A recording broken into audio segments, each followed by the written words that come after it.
The Sunset Limited, pride of Amtrak's fleet, is America's first coast-to-coast train. This double-decker superliner combines the luxury of the past with high-tech innovation. But it's barreling into the night toward a boat lost on a foggy river. In just 8 minutes, the fate of 47 passengers and crew will be sealed in one of the worst train disasters in American history. Now, with cutting-edge computer technology, we reveal exactly what went wrong. Disasters don't just happen. They're triggered by a chain of critical events. Unravel the fateful decisions in those final seconds from disaster.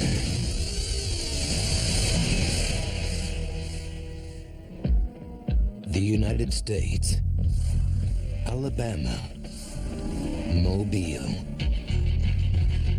Wednesday, September 22nd, 1993. 2:52 a.m. The Mobile River is one of America's most important inland waterways. Yet in 1 minute, the calm of night will turn to devastation. The story begins 3 days earlier, when the train departs Los Angeles to begin its epic journey across America. In the 3,000 miles to Miami, the train makes 50 stops and over 200 passengers board. The Sunset Limited is no ordinary train. It has 3 engines and 7 double-decker cars. One that seats 72 for dining, and 1 Vista Lounge with floor-to-ceiling windows. The comfort and well-being of the passengers is the responsibility of John Turk, the onboard supervisor, who takes pride in his train. Humongous amounts of steel surrounding you, all of this comfort. We had all of the technology. We had great conductors, great engineers. We even had the new engines, quieter, faster, stronger. For many passengers, this is a once-in-a-lifetime chance to see some of the great American landscape, from the mighty Mississippi River to the spectacular Gulf Coast beaches. Trudy Justin and her husband Larry are returning to Florida from a vacation in New Mexico. We took the train. Great trip. No maps, no congestion, no having to worry about turning, and just really relaxing. Very comfortable. For 2 days and 2 nights, the Sunset Limited charges ahead. By Tuesday, September 21st, the train is in Texas, over halfway to its destination. By tonight, it will reach the busy Mobile River in Alabama, where it will cross some of the oldest river bridges in America. At the mouth of the river lies the second largest port in the U.S. 4,000 acres of docks handle more than 19 million tons of cargo a year, supplying the Midwest with coal, steel, and lumber. Today, the towboat Movilla is due to deliver 6 loaded barges to Tuscaloosa, 225 miles north of Mobile. When complete, the flotilla will stretch 490 feet long and 100 feet wide, secured by wire and safety lines. What's more, the Movilla is designed to push the tow of barges out in front. Andrew Stabler is the Movilla's captain. He's been working on the river for 19 years. Well, everything was normal. We came into town, we got our supplies, got our groceries, got our maintenance done. It was normal day, routine. 2 p.m. While Captain Stabler and the crew are preparing their boat, the Sunset passes through Houston. Ken Ivory has missed his flight and decides to take the train instead. I'd never been on a train before. Very first time, and I thought it would be very exciting to see the country from a different perspective. 5:30 p.m. The Movilla is now ready and sets off from its base to collect its fleet of barges. At the same time, the Sunset Limited is now powering through Louisiana.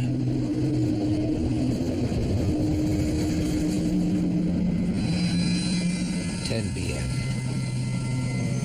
The train arrives in New Orleans, where food and water supplies are replenished. The train refuels its 3 engines with 5,800 gallons of diesel. But there's a problem. Engineers discover they need to repair the air conditioners and one of the toilets. The train will be delayed.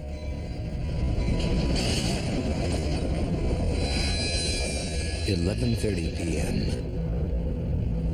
On the Movilla, Captain Stabler retires to his bunk. I went off watch. I laid there and watched TV a while.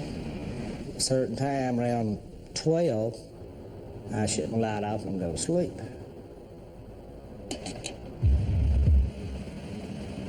Willie Odom takes the helm.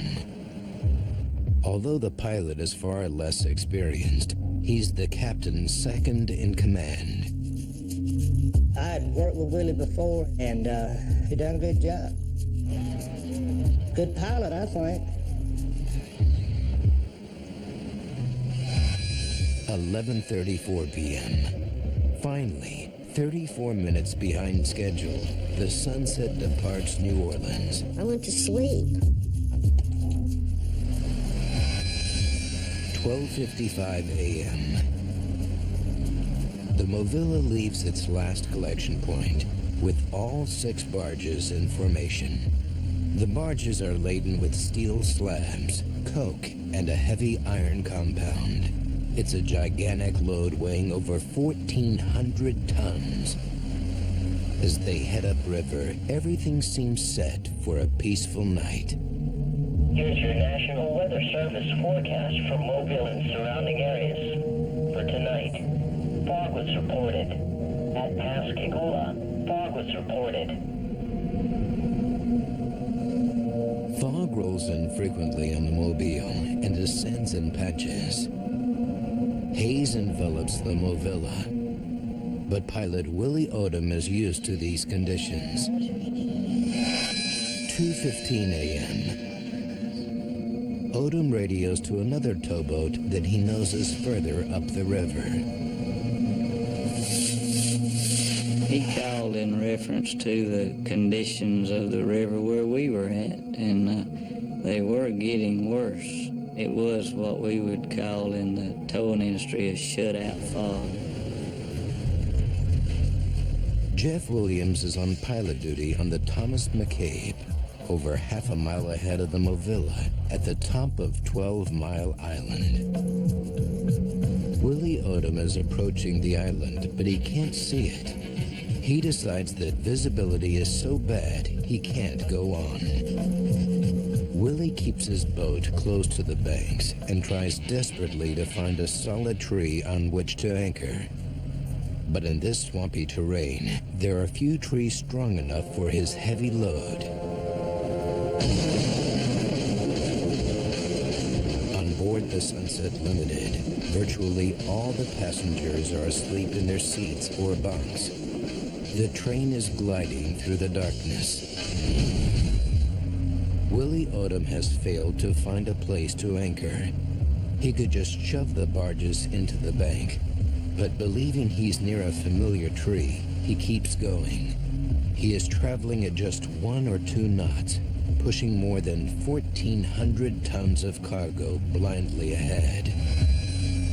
2:45 a.m. Suddenly, there's a sharp jolt.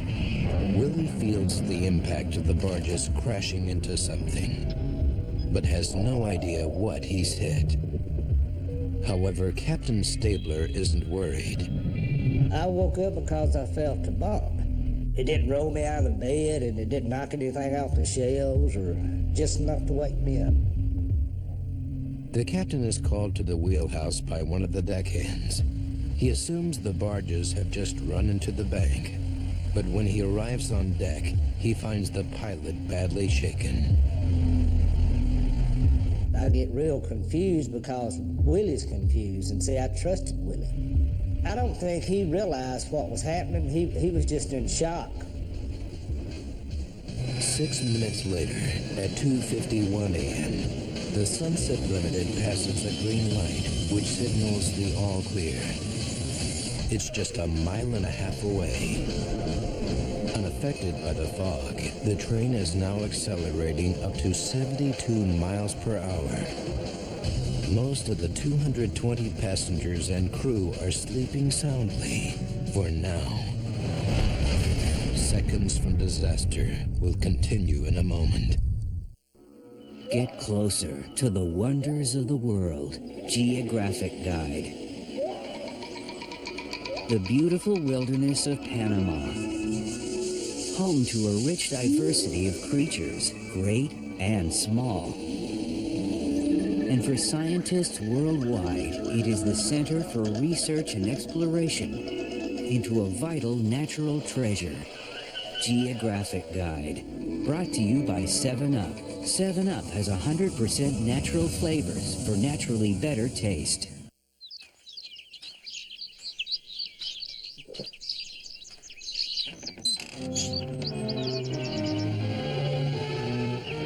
Up has 100% natural flavors for naturally better taste.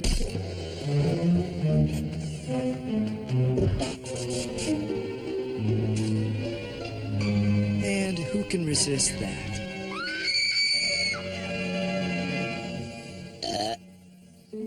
Seven Up with 100% natural flavors.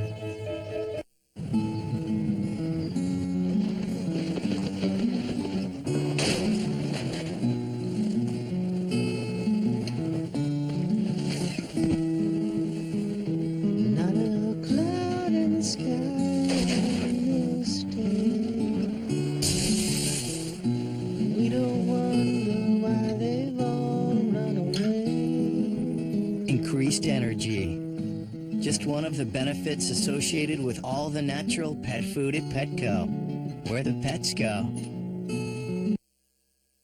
Attention drivers statewide. If you are insured with Allstate, Geico, State Farm, or any other car insurer, you may be overpaying by hundreds of dollars. Find out how to get immediate savings through AIGdirect.com. What would it take to get you to switch your car insurance? If we told you that you could save $364 a year, wouldn't you pick up the phone? Start dialing, because you could save that much. People who switched from Geico saved around $370. From Allstate, $430. Your savings could be higher, like this driver who switched, or this one. And no other company gives you AIG Security Advantage that includes roadside assistance at no additional cost. Immediate savings available through AIGdirect.com. Call for a free rate quote today. Call 1-800-211-SAVE for a free rate quote. You could save hundreds of dollars. That number again is 1-800-211-SAVE. Call now or visit AIGdirect.com. Sunday. Looks can be intriguing. Take Priscilla, for example. She's an artist who uses her body as a canvas and has altered it to look like a cow. Taboo, Marked for Life, Sunday at 8 on Nat Geo. Then, take a look at Nong Toon. She's a Muay Thai fighter, born as a boy, but now identifies as a woman. And no matter what it looks like, we wouldn't want to fight her. Taboo, Sexual Identity, Sunday at 9 on Nat Geo. And now, back to Seconds from Disaster.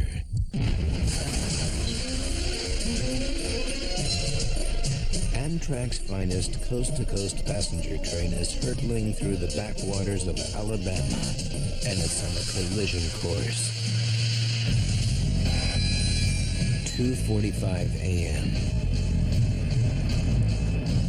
5 miles ahead, the towboat Movilla has just slammed into something. The captain of the Movilla is struggling to control 2 barges which have broken loose. The Sunset Limited train is carrying 220 people, and most of them are asleep. The engine crew has no idea what's about to happen. 2:53 a.m. Suddenly, the train crashes at full speed. Passengers are hurled in all directions. I remember there were 3 huge, loud bangs. And each time I could feel the equipment buckling and jumping. It probably wasn't but a few seconds, but it seemed like a lifetime. I had the time to sit there and say, man, this train is derailing. The 3 lead engines of the train have careered off a bridge. The crew sleeping car, baggage car, and 2 passenger cars also fly off the track. When it went airborne, it did like a 360. I thought I was gonna die. I thought all of us was gonna die, for sure. These first news pictures reveal the severity of the crash. It was a pretty rough impact. I heard screams, I heard people just yelling and just all kinds of chaos. I remember saying, Dad, Dad, Dad, calling my husband because I could hear him groaning. The fuel tanks burst into flames on impact. They're nearly full after having been refueled just 4 hours ago, and are now leaking thousands of gallons of diesel into the river. The captain of the Movilla, Andrew Stabler, is some 650 feet away. He hears the noise and sees a huge fire ahead. While I was still trying to figure out what's happening, and we seen the fire, you could see the glow was so foggy, but you still see that glow, you know it's a fire. John Turk, the onboard supervisor of the train, is shaken out of bed, but unhurt. He is in the sleeper compartment, one of the 4 cars at the rear of the train, which has stayed on the track. He rises quickly and rushes towards the front of the train to help the passengers. I can see the flames were kind of in a distance. And my eyes are focusing for what my memory has. Well, where's the next coach? Through that portal, I should have seen a door. Now, not only is there a fire, the train isn't there. Not only is the train isn't there, we're on a bridge, but the rest of the bridge isn't there. This was unbelievable. I stood there for just a moment, just stunned. It was shocking. I couldn't believe what I was seeing. John Turk immediately calls the emergency services. Okay, you were with the Amtrak train? Yes, ma'am. I'm the supervisor on board. We're on the Mobile River. You're on the Mobile River? On the Mobile River. We got cars burning. They're over the bridges. There's people in the water. We're trying to help them, but we need all kind of help. Yes, ma'am. We need help. Ma'am, I have to go and assist these folks. 2 passenger cars have crashed into the river. One is almost completely submerged in the swamp. The other is sticking out of the mud at an angle, and Trudy Justin is among the many people trapped inside. She is trying not to panic, but her husband Larry is injured. I was trying to get my husband up off of the floor, and I couldn't see. And the coach is filling up with smoke, heavy, heavy, thick smoke. It was decided by someone that we need to get out, that we're going to explode. And I heard them yell, water's coming in, the water's coming in. You could hear the gurgling, people drowning, and just chaos. The train has crashed in a tributary of the main Mobile River called Big Bayou Canot. It's a remote swampy region about 6 miles from Mobile. and not usually open to river traffic. There are no roads to the accident site. The police department's 911 operator calls the Coast Guard, but can't give them the exact location of the crash.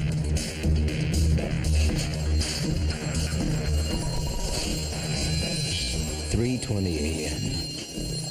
From their base at Dauphin Island, south of Mobile, the Coast Guard sends out a 3-man crew in an inflatable reconnaissance boat.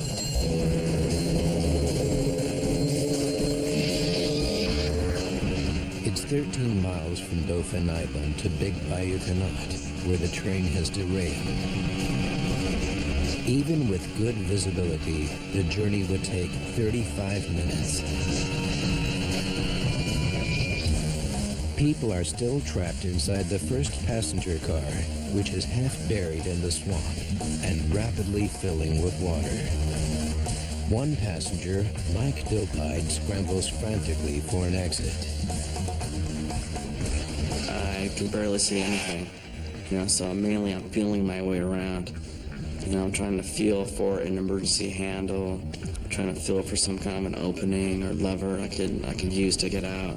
I actually remember stepping on someone, and she, cried out in pain. The car is being propped up by one of the beams from the bridge, providing a glimmer of hope for the people on the upper deck. There's an emergency exit just beside the beam. Mike Dopide gets out first. A former lifeguard, he stays to help the others. Mike was hanging onto the post, and when the people come out of the car, he tell them, "You're gonna go down in the water, and what I'm gonna do is jerk you back up." It was pitch black dark, and the only light you had was from the fire. You couldn't see nothing. You didn't know where the bank was. So do you take a chance at trying to get to that bank, or you just stay with the wreckage? Mike Dopide manages to help some 30 people escape from the carriage. Now other dangers could be lurking. Alligators and poisonous snakes. However, the burning train itself is the biggest threat. Water is a loose word. This was not water like the bathtub or anything. This was diesel. Very strong with diesel, to the point that afterwards our skin peeled. You could hear people screaming and just death. It was just death all around.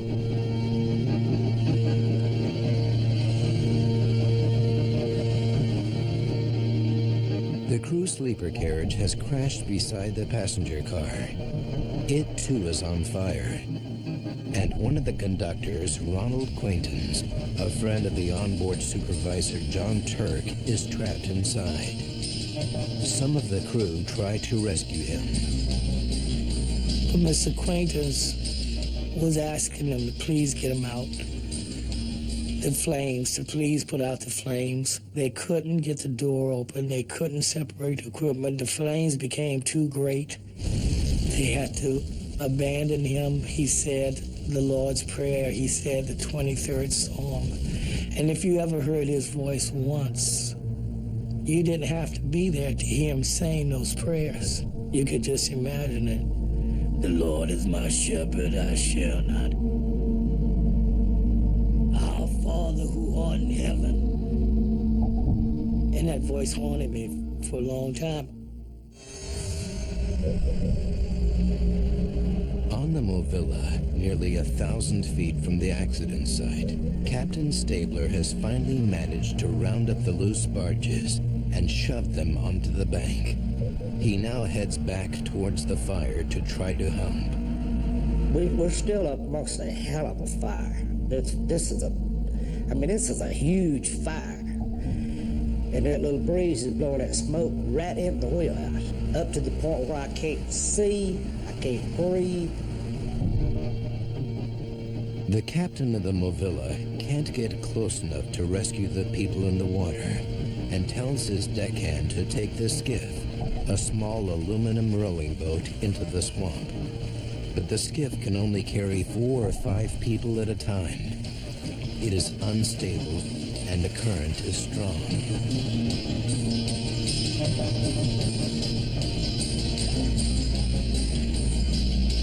The Movilla eventually rescues 17 people from the water. Trudy Justin, her husband, Mike Dopide, and Ken Ivory are among them. 20 more are picked up by another tug. 4:25 a.m. The Coast Guard finally arrives on the scene to help with the rescue. A relief train takes the remaining survivors on the riverbank back to Mobile.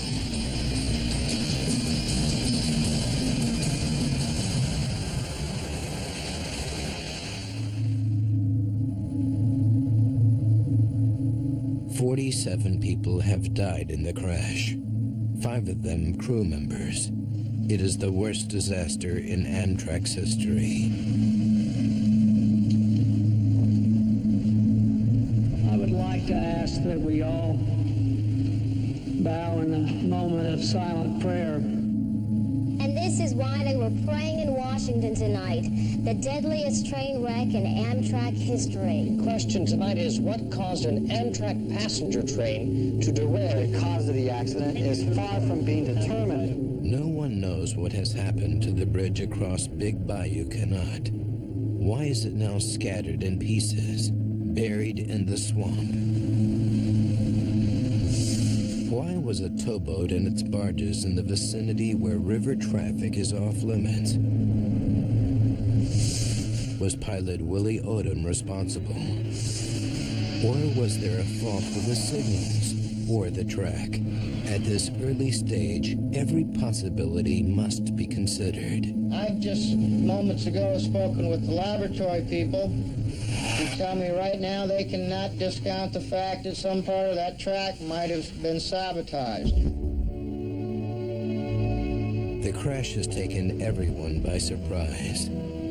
The Sunset Limited, Amtrak's glorious coast-to-coast superliner, has been a dream on wheels for thousands of tourists. It has never had a fatal accident until now.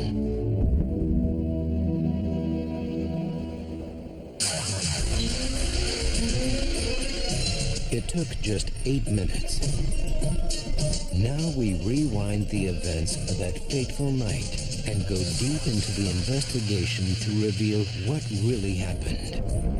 Advanced computer simulation will go where no camera can, into the heart of the disaster zone.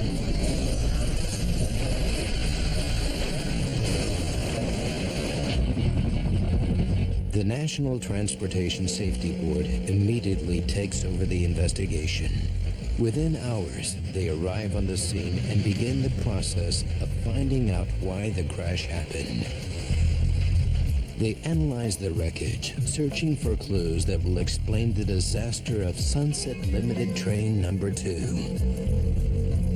They call on railway engineers, bridge experts, and marine specialists in their search for answers. More than 900 miles away, a man receives a call at 5 a.m. at his home in Virginia. His name is Russ Gober, and he is the leader of the NTSB team. He heads straight to Mobile. As we came into this place, a beautiful setting, but just a horrible sight. You see a bridge completely missing and cars in the river and equipment just completely destroyed. That is stress. It's now up to Russ and his team to find the answers.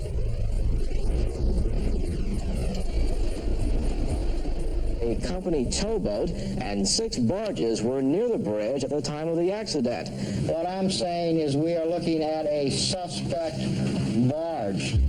It is now well known that the Movilla was in Big Bayou Canot at the time of the accident, but it is still a mystery as to why it was there. The bayou is not a commercial waterway.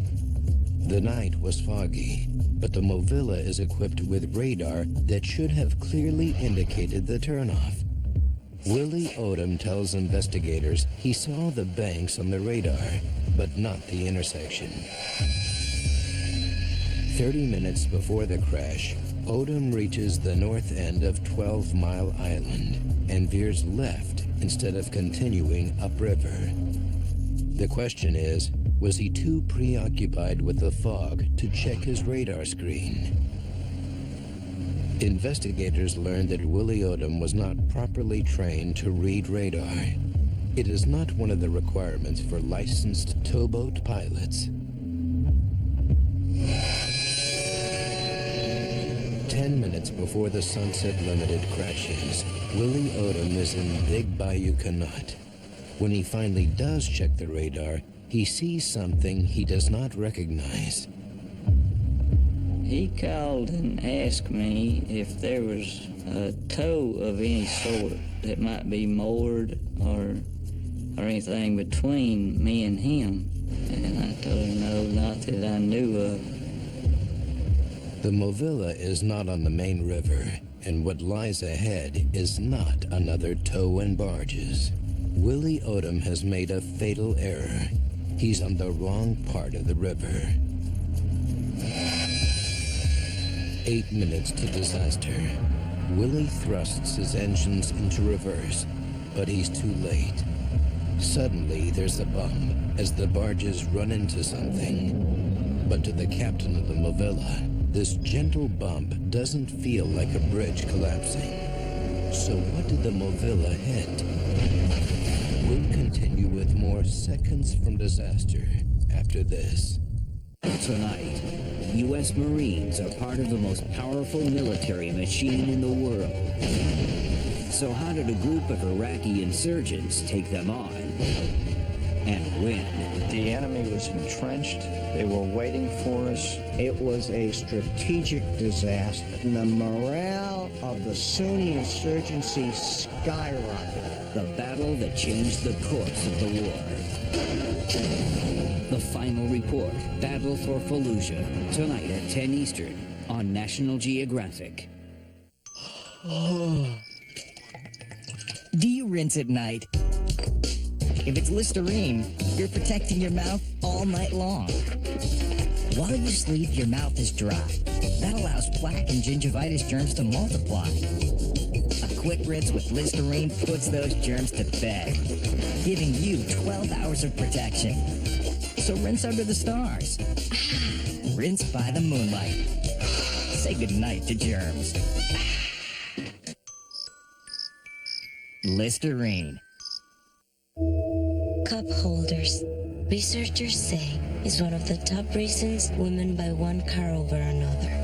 Not horsepower, not available features like an 8-inch nap screen or black leather trim. Nope, cup holders. Maybe those researchers need a little quality time with a different kind of woman.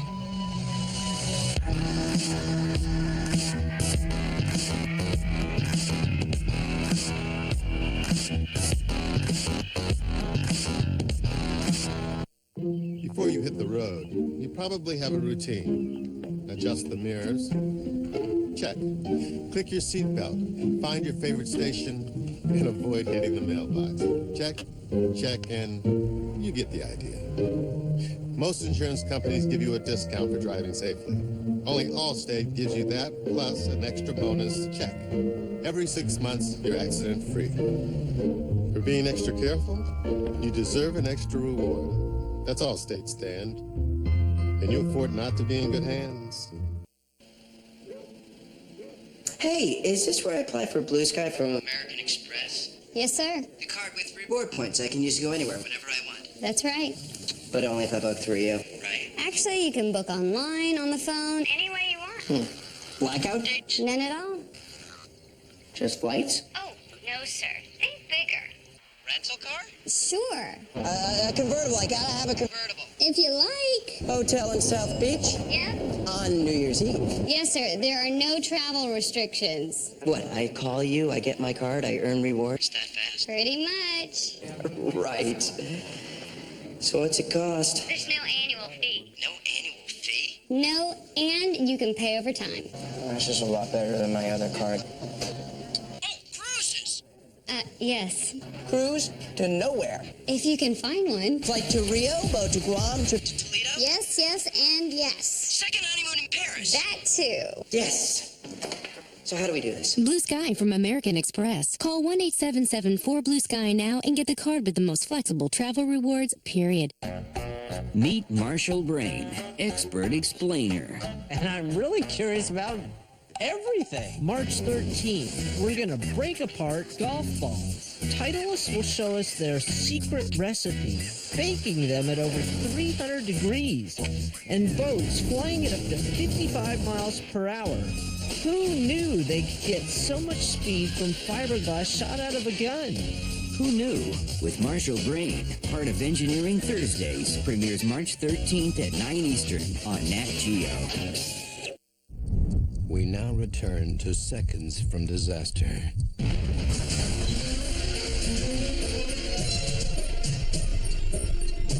Amtrak Sunset Limited crashes off the bridge at Big Bayou Canot, Alabama. 47 people perish in one of the worst train wrecks in U.S. history. Now, using advanced graphics based on the NTSB's official report, we go deep into the investigation to unravel the deadly chain of events. To prevent future accidents, investigators need to find out exactly why the bridge collapsed. They know a towboat was nearby, but did it hit the bridge?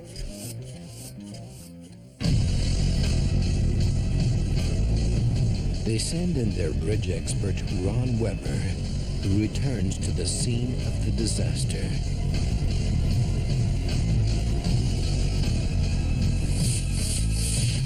It was much greater than any other accident I've been on. That was 47 dead, and it's a vast amount of people.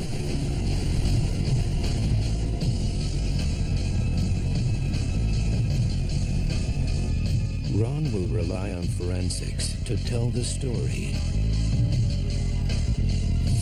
He hones in on the South Pier, where the bridge became detached, looking for any signs of damage.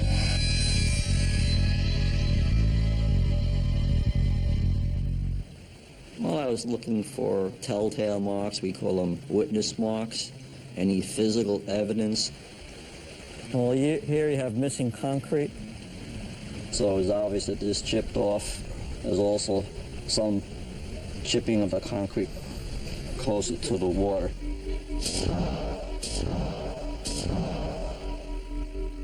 The damage that Ron discovers is consistent with an impact from a heavily laden barge.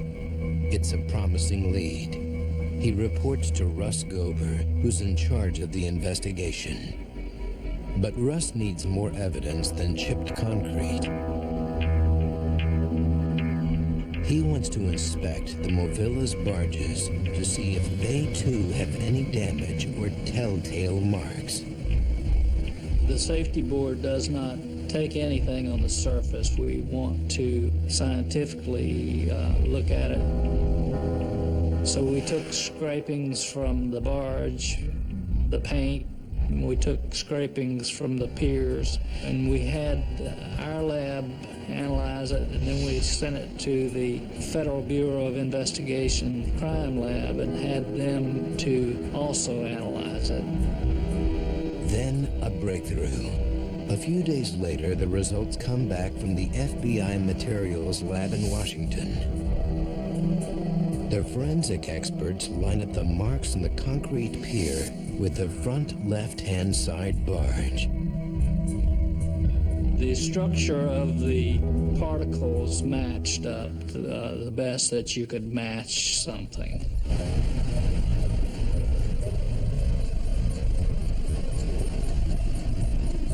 It's the first scientific proof that the Movilla hit the bridge.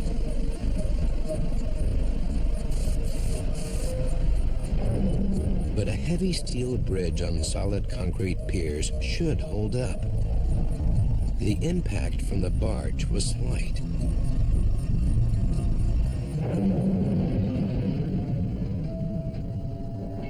That portion of the bridge was still in proper position and had not moved. So we knew that the barge did not knock the bridge down. The investigating team needs to dig deeper.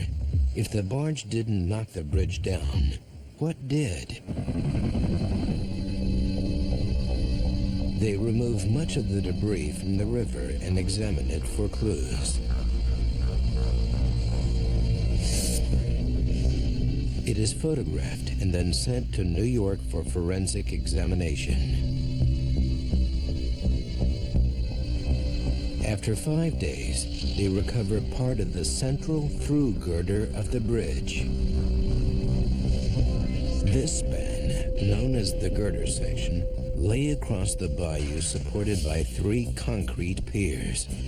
It is 140 feet long and made of steel. But the impact has now crushed it like a piece of aluminum. They inspect and photograph every inch of the girder. Then the investigators spot something. We looked at the bottom flange of the girder, which is pretty strong, has good stiffness, and along this 140-foot girder, there were 2 places where it was indented, obviously from a pretty good force. The investigators find recent scratch marks and indentations on the underside of the girder. If the barge has only hit the concrete pier, what caused the marks underneath the bridge? Was there a second impact? This was really something that our marine and bridge engineers were astounded with and kind of puzzled at first indications. They were not sure until we got the bridge out of the water what happened. Investigators must now take a second look at the critical moment, 8 minutes before the accident, when the Movilla hit the bridge. They know that the barge didn't destroy the bridge, but have they missed a vital clue? The investigators return to inspect the Movilla's barges, paying particular attention to the push knees at the front, the extra bumpers designed to help one barge push another. Then another surprise. In this tow, we found other barges that had scrape marks on the push knees. I think one was 22 inches wide and one was 21 inches wide. But they find these scrape marks on the center barge, not the left-hand barge that has hit the concrete pier. Russ Gober goes back to the evidence. He finds that the dents in the girder match the scrape marks on the center barge. The pieces of the jigsaw are beginning to fall into place.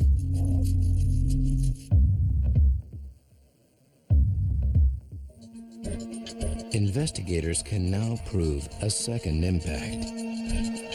Milliseconds after the left barge slammed into the pier, the center barge collided with the middle section of the bridge, the through girder, hitting it like a 1-2 punch. But this still doesn't solve the puzzle of why the bridge collapsed. The girder section should still hold firm. So why did it end up in the swamp? Stay tuned. More Seconds from Disaster in a moment. Right now, you're thinking you need to skip breakfast to lose weight. Good thing you know, research shows women who eat breakfast, like the Special K breakfast, actually weigh less. The Special K breakfast, now in new cinnamon pecan. With crunchy cinnamony flakes and real pecans, it's our yummiest cereal ever.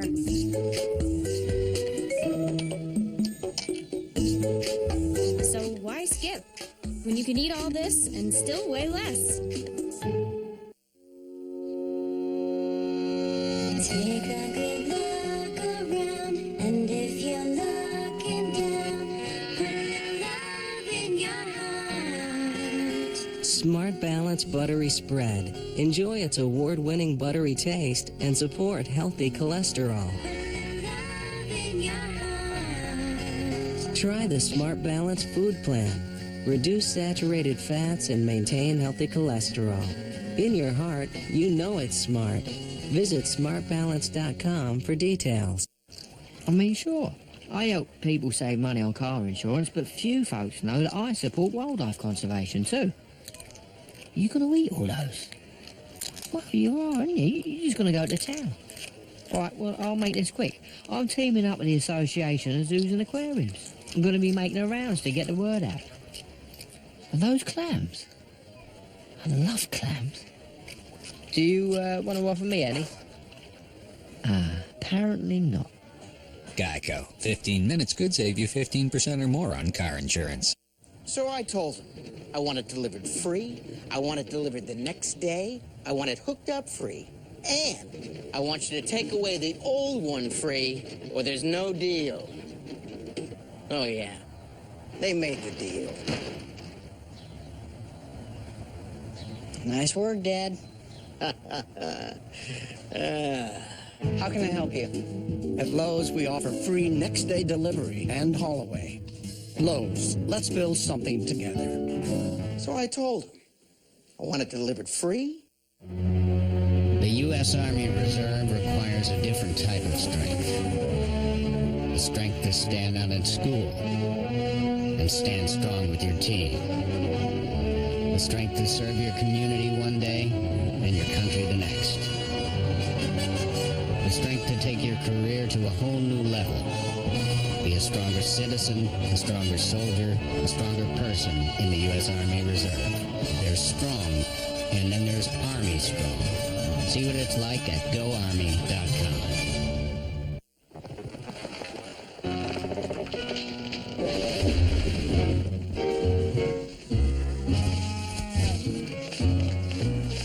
Introducing a new way to build a home. With advanced GE lighting and technology that not only helps reduce energy use, but greenhouse gas emissions as well.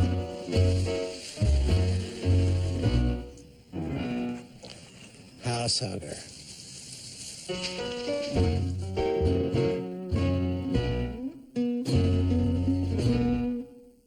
Tonight, U.S. Marines are part of the most powerful military machine in the world. So how did a group of Iraqi insurgents take them on? And when? The enemy was entrenched. They were waiting for us. It was a strategic disaster. And the morale of the Sunni insurgency skyrocketed. The battle that changed the course of the war. The final report, Battle for Fallujah, tonight at 10 Eastern on National Geographic. And now back to Seconds from Disaster. The Sunset Limited train has careered off a bridge, and 47 people have perished. Investigators now know that barges from the towboat Movilla rammed the bridge, but they are certain that the impact was not enough to destroy it. Bridge expert Ron Weber needs to find more clues and decides to dig deeper into the bridge's curious three-part construction. Before long, Ron makes a remarkable discovery. The 84-year-old plans for the bridge revealed that it was originally designed as a swing bridge. Swing bridges are fairly common in the area, although this function has never been used at Big Bayou Canot, just over 1.5 miles away. Bridge Sarah is a working swing bridge. The center section, or through girder, is designed to swing open to allow boats to pass through. Ron wants to see if this bridge will offer any clues. We're looking at a similar swing bridge, and you can see where the train tracks are almost halfway up. And you see the mechanism on the bottom of the bridge. The gearing mechanism enables the bridge to rotate. Back at Big Bayou Canot Bridge, the investigators then reveal that not only was the swing mechanism never operational, it wasn't even completed. The Bayou Canot Bridge wasn't being used, so it didn't have the wheels on it. You didn't have any of the gears there. If they wanted to make it a swing bridge, they could have done it very easily. The investigators must now answer a crucial question. Could this swing mechanism have affected the bridge's ability to withstand impact?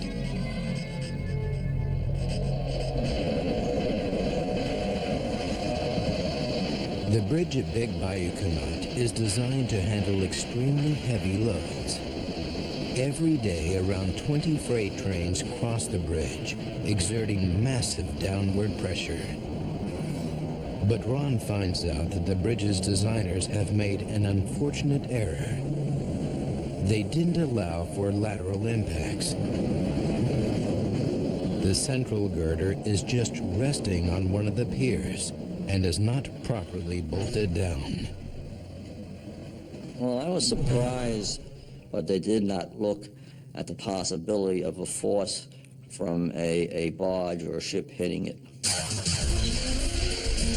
This design oversight, undetected for 84 years, will result in tragic consequences. To see precisely how, we must look again at the moment of impact, 8 minutes before the crash, when the Movilla's barges hit the bridge. When the barge came along, it moved the whole girder over this way and fell down this pedestal. And you can see here yet the missing concrete, which it broke off. As the girder section fell off its pedestal, it left telltale marks on the concrete. There were some red lead paint marks from the bridge. These old bridges were painted with red lead, and some other scratches. Ron now knows what happened to the bridge. It didn't collapse simply because it was hit by the Movilla's barges. By incorporating Ron's findings into our enhanced computer graphics, we can now reveal exactly what went wrong.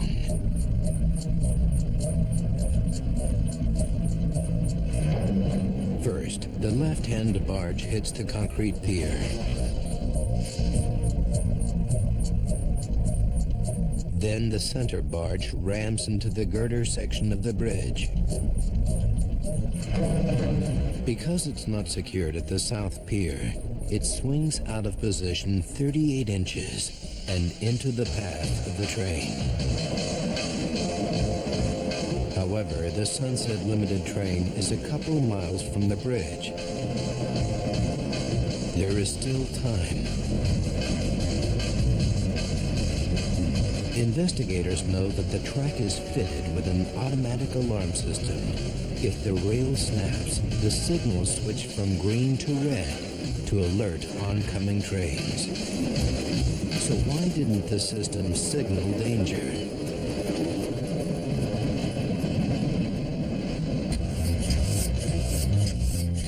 Examining the rail tracks at the scene is almost impossible due to the extent of damage caused by the impact.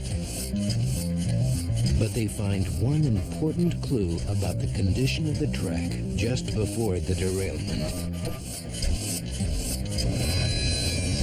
2 minutes before the crash. The train rushes past the last signal before the bridge, which has already been hit by the barge. But the signal recorder shows that the signal stays green, meaning there's no break in the track ahead. If the rail had broken, the last signal prior to the point of derailment would have been a restricting signal. A restricting signal requires a train to immediately reduce its speed to 15 miles per hour. But the Sunset didn't slow down. There was no red signal, and the track wasn't broken. Why? Modern rail tracks use continuous welded rail, designed for its strength and flexibility. It's laid in 1/4 mile segments, which gives it great ability to absorb the energy of an impact and resist fracture. Continuous welded rail is very flexible. If it's not bolted down, it can move and look like a piece of spaghetti if it isn't attached. When the barges struck the bridge, it just shoved it over for 38 inches. This is the final fatal link. If the track had broken, the sensors would have been triggered. But the flexibility of the rail means that the track is just bent out of shape. Even a deviation of 38 inches leaves the signal wiring intact. The Sunset Limited is now just over 1.5 miles from the bridge. The massive steel girder lies in its path, and there is no way to stop the train from its collision course. The train is carrying 220 people. When the black box event recorder is recovered, it reveals that at the moment of impact, the train was traveling at 72 miles per hour and was not slowing down. The front engine of the train smashed into the girder, forcing it and the bridge down into the swamp.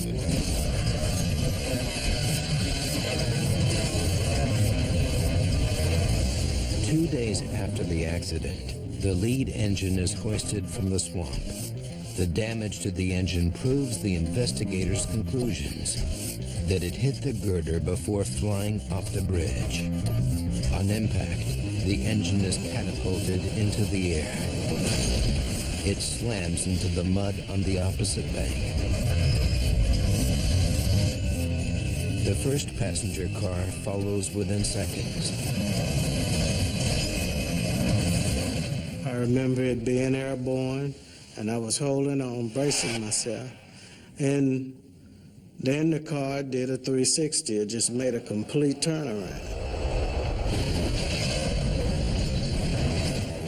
The girder of an old swing bridge has moved out of alignment, resulting in tragedy for the 47 lives lost and their families. But Ron Weber discovers that one simple measure might have prevented the catastrophe. More answers when Seconds from Disaster continues. Sunday, March 9th. The human race will simply disappear. Dogs go wild. Satellites fall. Monuments tumble. This is the Earth we'll never see. Aftermath, Population Zero, premieres Sunday, March 9th at 8 Eastern on Nat Geo. Tomorrow, to worship one of the oldest religions here, you'll need a cauldron, some spells, but you don't need clothes, because these pagans worship nude. Taboo, tomorrow at 10 on Nat Geo. Health food doesn't have to be boring. You just have to pick the right flavors. There's vanilla, ginger, nutmeg, there's cinnamon. My job at Kashi is to take the best natural flavors and put them together in tasty ways. With all the choices found in nature, boring is pretty much impossible. coffee. 7 whole grains on a mission.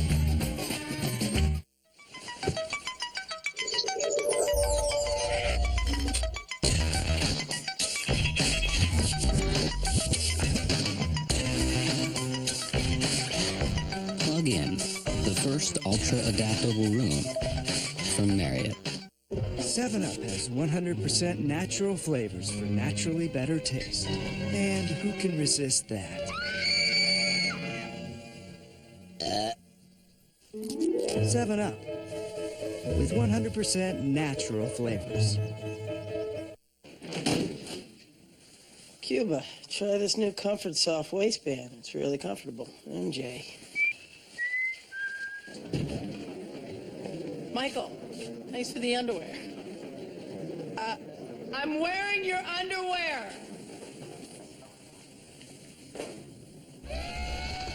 That you gave me to wear. The Comfort Soft waistband, tagless and wrapped in cotton. Only from Hanes.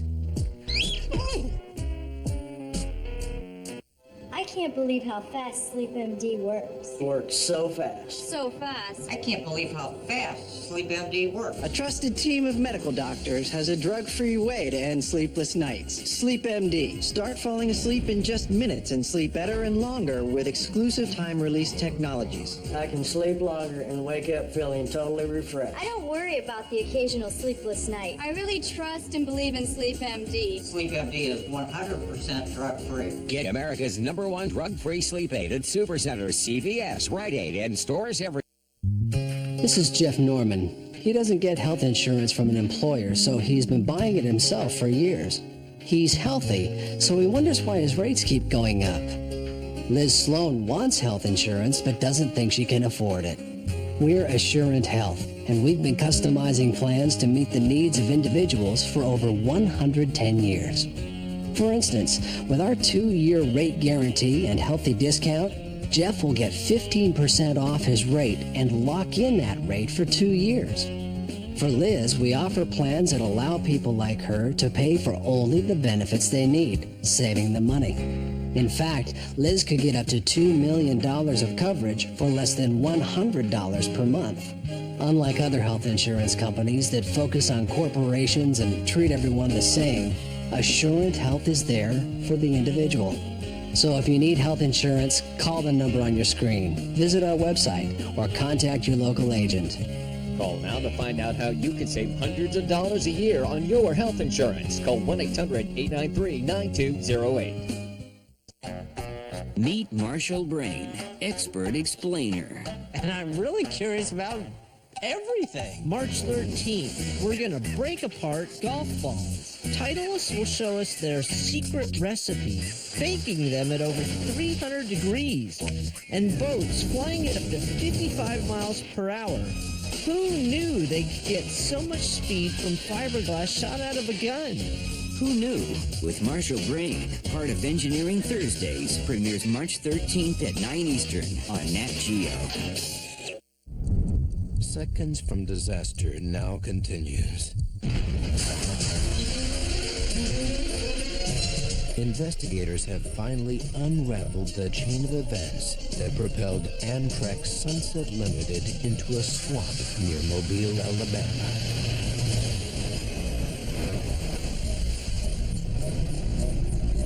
Ron Weber believes that a simple and inexpensive modification to the bridge could have prevented the disaster.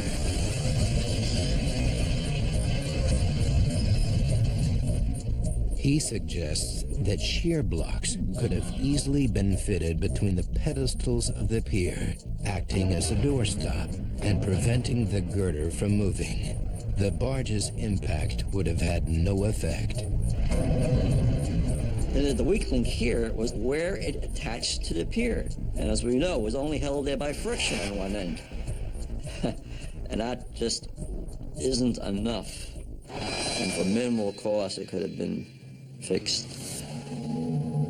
This is not the first time a train derailed because of a displaced track.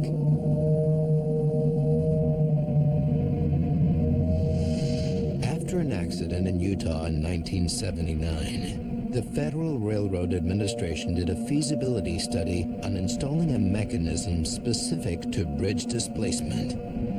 It would trigger the signals even if the track was just bent out of place. The FRA concluded that the cost of such a national system outweighed the benefit. Since 1982, 26 derailments, including Mobile, have occurred due to displaced bridges. There is no nationwide safety system in place, which would prevent this from happening again. So could it happen again? We hope that nothing like this would happen again. But if there is a unprotected bridge and barges moving in the area, it could happen again. One of the positive outcomes following the NTSB report is that licensed towboat pilots must now be qualified to use radar. But for passenger Trudy Justin, the nightmare lives on. This last summer, when the fires out in California were so horrible and they were burning up about half the world out there, I was walking into a video store and I turn around and every one of these TVs, there's no sound, and the whole thing was showing the California fires. It was like the tongue of the fires was just leaping right out of that television. I had a flashback because that was the realest that I had ever seen since the night 10 years ago. I ran, literally with my heart pounding. I mean, that was what we lived through. John Turk, the onboard services supervisor, returned to work just 4 months after the accident. I couldn't sleep in the crew car for a long time. I couldn't sleep nowhere near the front of the train. Even if my assigned room was in a crew car, I couldn't go in there at all. That voice was waiting for me. The Lord is my shepherd, I shall not. Our Father who art in heaven. On that September night in 1993, Willie Odom's fateful wrong turn into the bayou was the first tragic event of a deadly sequence. However, pilot Jeff Williams knows only too well how easily this can happen. In 1990, I was pilot on a smaller boat, and we had left Mobile almost same time, same river conditions. Whenever I came up into the wheelhouse, I looked at the radar and trying to figure out exactly where we were. There was a train came across that big Bayou Canot Bridge, and it was a very frightening thing. I know it's possible that it can happen. The barge's impact with the bridge was the second critical event. The bridge girder, not properly bolted down, swung out of line. Then, the third critical event. The track bent, but did not break. The warning signal did not go off. Captain Stabler believes these events were more like fiction than real life. Everything it's just like, well, like a movie. I mean, just like a script. Somebody just shot a movie, and that's a movie. It's either with you or against you. It was against us. Just 11 days later, the Big Bayou Canot Bridge was rebuilt using fixed girders without a swing mechanism. The Sunset Limited has resumed its luxury service, taking thousands on their dream vacations. So far, without major incident.